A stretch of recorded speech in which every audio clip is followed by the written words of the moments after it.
it's scenes of devastation. I mean, it's been 100 days since the earthquake. I focus primarily in northwest Syria, although I'm based in Turkiye.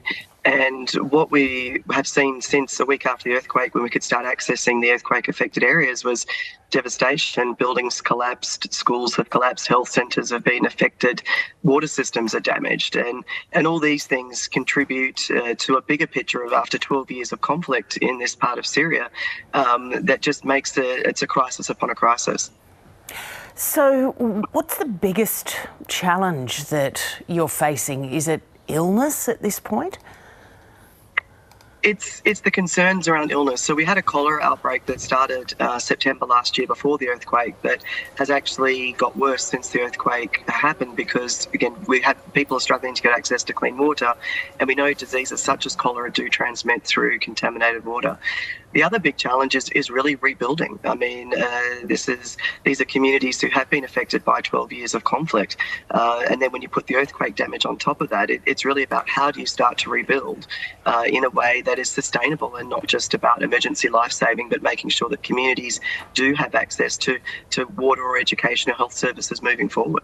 Is there a sense, Peter, that progress is being made, or you talk about frustration? I mean, how are people feeling?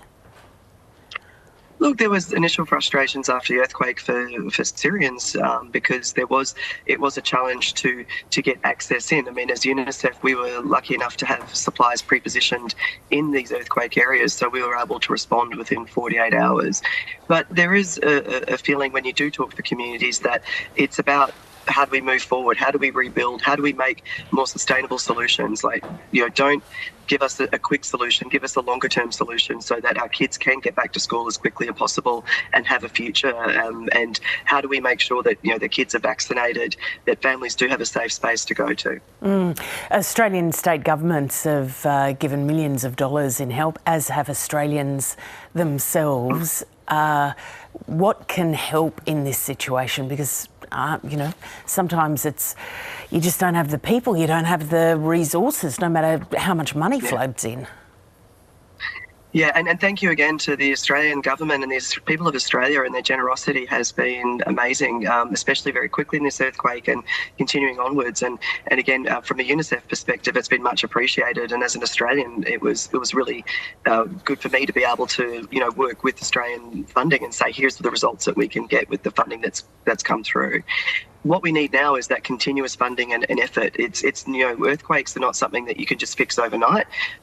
It will take months and months to fix some of these water systems, to rebuild schools, health clinics, to support children who are traumatised after over the decade of war and then the earthquake. So what we're looking for moving forward is just that continued support and engagement, whilst also recognising the amazing generosity of Australians.